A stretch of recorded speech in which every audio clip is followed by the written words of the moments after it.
Salam. Apa kabar anak semua? Baik Bu, alhamdulillah baik ya. Hari ini ada teman yang nggak masuk nggak? Coba lihat bangku kiri dan kanannya ada yang kosong tidak? Kalau ada yang kosong berarti siapa yang nggak masuk? Rani Bu. Rani, terus siapa lagi? Dea Bu. Rero. Dea. Dea kekurangannya apa nak? Izin Bu. Izin bolos. Nggak ada yang sakit ya berarti? Sehat semua. Ya. Oke, sebelum kita mulai pembelajaran, alangkah baiknya kita berdoa terlebih dahulu agar proses pembelajaran kita bisa berjalan dengan lancar. Ketua kelas, silakan pimpin doanya. Semua siap, baca doa. Bismillahirrahmanirrahim. Rabbi zidni ilman warzuqni fahman. Amin. Nah, bagaimana sudah siap untuk belajar? Ya, Siap. Nah, pada pertemuan minggu lalu kita sudah belajar tentang hari akhir. Masih ingat kan? Nah, hari akhir adalah di mana segala perbuatan kita akan dimintai pertanggungjawaban di hari akhir kelak. Nah, apakah sikap dan perilaku dalam menggunakan handphone itu juga perlu dijaga?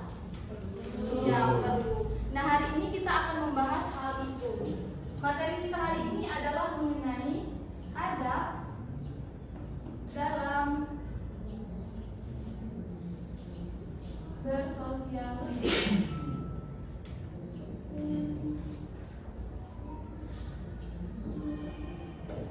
Nah, tujuan pembelajaran kita hari ini adalah agar kita bisa tahu apa itu adab dalam bersosial media dan kita bisa tahu contoh adab yang baik dan contoh adab yang buruk dalam menggunakan sosial media.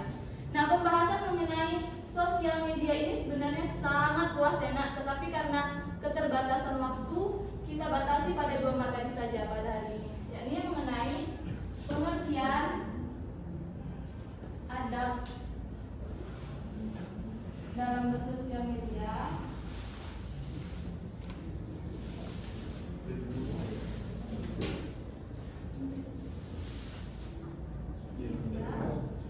dan contoh adab yang baik dan buruk dalam bersosial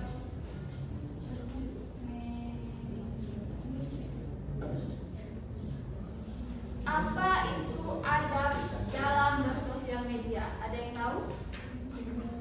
Tidak. Adab dalam bersosial media itu adalah perilaku atau etika yang kita gunakan dalam bersosial media yang sesuai dengan ajaran Islam. Artinya tidak boleh sampai menyakiti hati orang lain, tidak boleh menyebarkan berita yang tidak benar, dan tidak boleh sampai sembarangan dalam menggunakan sosial media ini. Terkadang kita sering hanya sekedar komen di postingan orang ini, komen yang tidak baik. Kita tidak tahu dampak terhadap komentar kita itu bagi orang lain itu apa. Bisa saja dia menjadi tidak percaya diri, bisa saja dia menjadi mentalnya kena gara-gara komentar kita itu. Jadi kita harus bijak dalam penggunaan media sosial ini. Kita tidak tahu seberapa dampaknya, seberapa buruk bagi orang tersebut. Oleh karena itu, kita harus bijak dalam penggunaan sosial media. Nah, contoh adab yang baik dan buruk dalam bersosial media itu apa saja sih Bu? Ada yang tahu? Sekarang Ibu punya kotak adab dalam bersosial media. Boleh 5 orang maju ke depan? Kita akan bahas sama-sama. Tidak tugas ini, maksudnya kita sebagai contoh. Nanti kalian bacakan contoh adab dalam bersosial media. Boleh? Maju. Maya, Refki, Satrio, Burhan, sama Urbah. Maju ke depan nak. Supaya teman-temannya bisa lihat apa sih adab yang baik dan adab yang buruk dalam bersosial media itu.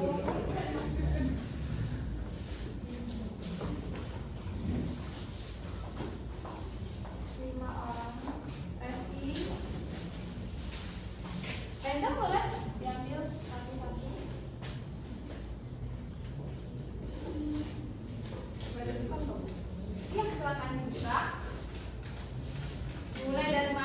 ya.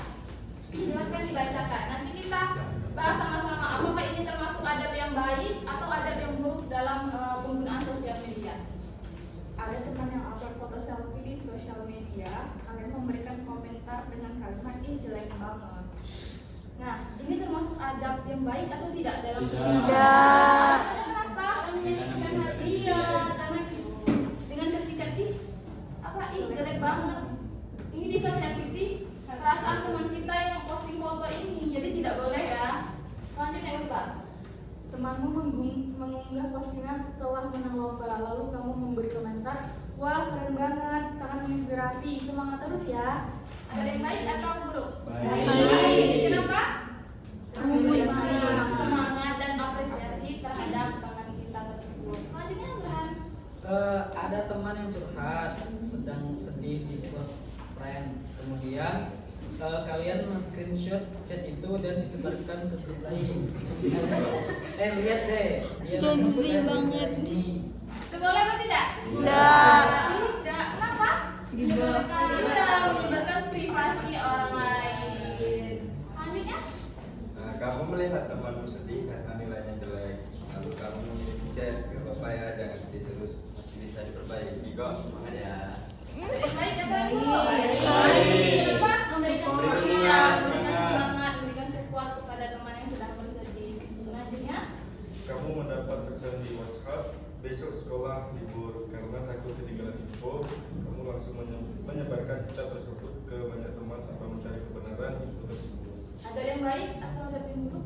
Buruk. Kenapa? Namanya kebenaran. Beritanya belum pasti. Kita tidak mencari tahu dulu kebenaran akan berita tersebut. Jadi sudah tahu ya contoh adab yang baik dan adab yang buruk dalam penggunaan sosial media. Tahu? Oke, terima kasih anak-anak sudah membantu membacakan ini. Terima kasih ya. Jadi sudah tahu ya gambaran umum adab dalam penggunaan sosial media itu seperti apa. Kita sudah teman-teman sudah membacakan juga tadi contoh adab yang baik dan adab yang buruk dalam penggunaan sosial media. Jadi kesimpulan kita pada pembelajaran hari ini, ada yang bisa menyimpulkan? Oke, kalau tidak ada, adab kesimpulan pada materi hari ini adalah bahwa adab dalam sosial media itu adalah tingkah laku atau sikap yang baik dalam penggunaan sosial media yang sesuai dengan ajaran Islam, yang artinya tidak menyakiti hati orang lain, tidak menyebarkan berita yang belum tahu kebenarannya, tidak menyebarkan privasi orang lain seperti yang dibacakan oleh teman kita tadi, dan tidak menyakiti hati orang lain. Jadi itu ya. Ada pertanyaan? Cukup, Bu. Cukup. Nah, sebelum kita tutup pembelajaran, Ibu kasih tugas dulu. Kalian harus menyebutkan 2 contoh adab yang baik dalam penggunaan sosial media yang kalian lakukan. Ini sesuai pengalaman kalian ya. Adab yang baik apa saja nih yang sudah kalian lakukan dalam penggunaan sosial media? 2 contoh ya. Minggu depan dikumpulkan dan akan kita bacakan secara bersama-sama. Oke? Ibu rasa cukup pembelajaran kita pada hari ini. Sebelum kita tutup pembelajaran, marilah kita mengucapkan hamdalah secara bersama-sama. Alhamdulillahirabbil alamin. Demikian pembelajaran kita pada hari ini, dan Ibu akhiri. Wassalamualaikum warahmatullahi wabarakatuh. Waalaikumsalam.